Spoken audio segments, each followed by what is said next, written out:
नाजरीन, आज हम बात करेंगे जंग अजीम दोइम के बारे में कि आखिर इसकी वजूहात क्या है और ये क्यों पेश आई। ये जंग आखिर शुरू कैसे हुई और इसका इख्तिताम कैसे हुआ। इस जंग के नतीजे में क्या क्या नुकसान हुए हैं। दूसरी जंग अजीम, जिसे लोग वर्ल्ड वार 2 के नाम से भी जानते हैं, इस जंग को ग्लोबल वार भी कहा जाता है। ये जंग एक आलमी जंग है और इस जंग की वजह से पूरी दुनिया पर बहुत बुरे असरात भी मुरतब हुए हैं। इस जंग में लाखों नहीं बल्कि करोड़ों जानें कुर्बान हुई हैं। ये जंग 1 सितंबर 1939 को शुरू हुई थी और 2 सितंबर 1945 को ख़त्म हुई थी। वर्ल्ड वार 2 में बहुत सी बड़ी ताकतें भी शामिल थीं। बड़े बड़े मुमालिक इस जंग अजीम का हिस्सा भी थे। इस जंग ने पूरी दुनिया को अपनी लपेट में ले लिया था। इस जंग का आगाज 20वीं सदी के शुरू में हुआ था। इस जंग को ग्लोबल वॉर इसीलिए कहा जाता है क्योंकि पहले जंगें सिर्फ फौजों के दरमियान ही होती थी। इस जंग में बच्चे, जवान और बूढ़े सभी शामिल थे और फौजें दुश्मन का निशाना भी बन रही थी। उस जंग के बाद पूरी दुनिया का नक्शा ही बदल गया। इस जंग में शहरी आबादी पर फजाई हमले भी किए गए थे और ये दुनिया की पहली जंग थी जिसमें एटमी ताकत का इस्तेमाल भी किया गया था। वर्ल्ड वार 2 दुनिया की सबसे बड़ी और खतरनाक जंग थी क्योंकि इस जंग में 8 करोड़ लोग शहीद हुए थे। इसमें 5 करोड़ आम शहरी थे और 3 करोड़ के करीब फौजी जवान थे। जब वर्ल्ड वार 2 हो रही थी तो दुनिया 2 हिस्सों में तकसीम हो गई थी। इस जंग अजीम की बहुत सी वजूहात हैं, जिनमें से चंद वजूहात के बारे में आज बात करेंगे। वर्ल्ड वार 1 के बाद जापान की मिलिट्री पावर बहुत कमजोर थी, जिसकी वजह से जापान वर्ल्ड वार 1 का हिस्सा नहीं था। लेकिन जापान ने वर्ल्ड वार 2 से पहले अपनी आर्मी को स्ट्रॉन्ग बनाने का काम शुरू कर दिया था। जापान नहीं चाहता था कि इसे जंग अजीम 2 में किसी भी किस्म की शिकस्त का सामना करना पड़े। इसके बाद जापान ने अपनी मिलिट्री पावर को बहुत स्ट्रॉन्ग कर लिया था। जब जापान को यह यकीन हो गया था कि इसकी फौज बहुत मजबूत हो गई है तो इसने अपने आसपास के इलाकों में हमले करके इन इलाकों पर अपना कब्जा करना शुरू कर दिया। इस आलमी जंग की एक और बहुत बड़ी वजह थी और वो जर्मनी के साथ दूसरे ममालिक का रवैया था। दूसरे ममालिक जर्मनी को नीचा दिखाने की बहुत कोशिश कर रहे थे और इन सब में सबसे पहले नंबर पर फ्रांस था। ये जंग यूरोप में शुरू हुई थी। जब जर्मनी ने पोलैंड पर हमला किया था तो तब बरतानिया और फ्रांस ने 3 सितंबर को जर्मनी के खिलाफ जंग का ऐलान कर दिया था।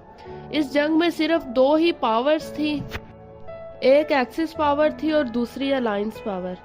सबसे पहले एक्सिस पावर के बारे में बात करते हैं। एक्सिस पावर में इटली, जर्मनी और जापान वगैरह शामिल थे। इसके अलावा अलायंस पावर में United State, Greece, New Zealand, Poland, France, Canada, China, Brazil और ऑस्ट्रेलिया वगैरह ये सब ममालिक शामिल थे। वर्ल्ड वार 1 की शिकस्त के बाद जर्मनी में इंतकाम की आग भड़क रही थी और ये हर मुमकिन बदला लेने की कोशिश भी कर रहे थे। जब उस वक्त जर्मनी में इलेक्शन हुए थे तो एक आदमी हिटलर जर्मनी का सरबराह बन गया था। हिटलर ने इक़्तिदार संभालने के बाद इलेक्शन खत्म करवा दिए थे। इक़्तिदार में आने के बाद हिटलर ने सबसे पहले इन ममालिक से बदला लेने का फैसला किया जो वर्ल्ड वार 1 में जर्मनी के खिलाफ थे। इसके बाद इसने इन ममालिक को वापस लेना शुरू कर दिया जो वर्ल्ड वार 1 में जर्मनी से अलहदा हो गए थे। इस वक्त जर्मनी के अंदर इंतकाम की आग भड़क रही थी। हिटलर ने जर्मनी का सबसे बड़ा इलाका पोलैंड भी वापस लेने का फैसला कर लिया। अपने इलाकों को वापस लेने के बावजूद भी हिटलर के अंदर इंतकाम की आग खत्म ना हुई। जर्मनी की फौजी पावर बहुत स्ट्रॉन्ग हो गई थी, जिसकी वजह से हिटलर दुश्मन ममालिक को अपने कदमों में लाना चाहता था। इसी वजह से हिटलर ने पोलैंड पर हमला कर दिया था और यूं वर्ल्ड वार 2 का आगाज हो गया था। जर्मनी अपने पुराने इलाकों को हमला करके वापस लेना चाहता था, लेकिन जो ही जर्मनी ने पोलैंड पर हमला किया तो बरतानिया और फ्रांस ने जर्मनी के खिलाफ जंग का ऐलान कर दिया। 1 महीने की जंग के बाद जर्मनी ने पोलैंड पर अपना कब्जा कर लिया। इसके बाद हिटलर का अगला निशाना फ्रांस और बरतानिया थे, क्योंकि ये वही ममालिक थे जिनकी वजह से जर्मनी को शिकस्त का सामना करना पड़ा था। जर्मनी ने इस जंग के आगाज में बरतानिया और इटली के साथ अलग अलग मुआहदे भी किए थे। 1941 में बरतानिया और इटली की अफ्रीका में लड़ाई हुई थी और यहाँ पर इन ममालिक की अपनी ही फौजें भी मौजूद थी। इस लड़ाई में इटली को शिकस्त हो रही थी, इसीलिए जर्मनी ने इटली की मदद करने का फैसला किया। जर्मनी ने इटली की मदद के लिए अपनी फौज को रवाना कर दिया। इसके बाद जर्मनी ने और भी बहुत से ममालिक पर हमला करके उन पर भी कब्जा कर लिया और यूं जर्मनी ने तकरीबन पूरे यूरोप पर ही कब्जा कर लिया था। अब जर्मनी की ताकत अरूज पर थी। इसके बाद जर्मनी ने सोवियत यूनियन पर भी हमला कर दिया। हालांकि सोवियत यूनियन और जर्मनी के दरमियान मुआहदा भी मौजूद था, लेकिन जर्मनी ने इस मुआहदे की खिलाफ वर्जी की थी और सोवियत यूनियन पर हमला करने का फैसला किया। सोवियत यूनियन पर हमला करने का असल मकसद यहाँ की एग्रीकल्चर लैंड थी। हिटलर इस एग्रीकल्चर लैंड पर कब्जा करना चाहता था। इसके बाद सर्दियों का मौसम खत्म हो गया और गर्मियां शुरू हो गई, इसीलिए जर्मनी फौज सोवियत यूनियन में ही फंसकर रह गई और सोवियत यूनियन ने जर्मनी की सारी फौज को मार दिया। दूसरी तरफ अमेरिका जापान से लड़ाई से डरता था। जापान ज्यादातर ऑयल अमेरिका से ही लेता था। वर्ल्ड वार 2 के दौरान अमेरिका ने ऑयल की सप्लाई को रोक दिया और यूं जापान के लीडर को इस बात पर बहुत गुस्सा आया। इनको लगता था कि अमेरिका इन पर किसी भी वक्त हमला कर सकता है। इन्होंने मंसूबा बनाया कि इससे पहले अमेरिका इन पर हमला करे, इन्हें ही अमेरिका पर हमला कर देना चाहिए।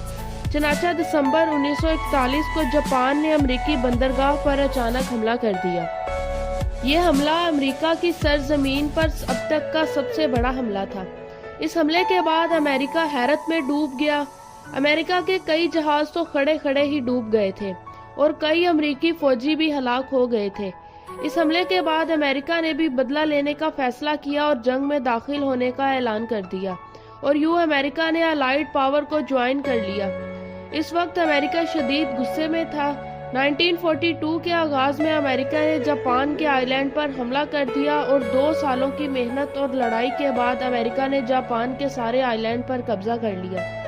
29 अप्रैल 1945 को जर्मनी ने अपनी शिकस्त तस्लीम कर ली और 30 अप्रैल को हिटलर ने अपनी बेगम के साथ खुदकुशी भी कर ली। इसके साथ ही यूरोप में जंग खत्म हो गई। इस जंग अजीम में अलाइड पावर को फतह हासिल हुई थी। इस जंग के इख्तिताम पर जर्मन फोर्स को फ्रांस खाली करने का हुक्म दे दिया गया था, तो जर्मन कमांडर्स ने अपने अफसरों को जमा करके कहा कि अब हम ये जंग हार गए हैं, फ्रांस भी हमारे हाथ से निकल रहा है। अगर हम फ्रांस से निकल गए तो ये बात सच है कि अगले 50 बरसों तक हम फ्रांस में दाखिल ना हो सकेंगे। इसीलिए मेरा फैसला है कि पेरिस के बड़े बड़े अजायब घरों और सकाफत से भरपूर हुनरकदों से जो कुछ ले सकते हो ले लो, क्योंकि फ्रांसीसी इस शहर में आकर यहाँ का इक़्तिदार संभाले तो इन्हें जले हुए शहरों के अलावा कुछ भी नहीं मिलना चाहिए। इसके बाद सब फौजियों ने हुक्म को माना और अजायब घरों से महंगे महंगे सामान को उठाकर ले आए। जब फौजियों ने ये सब कुछ लूट लिया तो जनरल ने ये सामान एक ट्रेन में लोड करवा दिया और इस ट्रेन ड्राइवर को जर्मनी जाने का हुक्म दिया। ट्रेन रवाना तो हो गई थी, लेकिन शहर से निकलते ही इस ट्रेन का इंजन खराब हो गया। इसके बाद इंजीनियर्स की टीम को बुलाया गया और इन्होंने इस ट्रेन के इंजन को ठीक किया।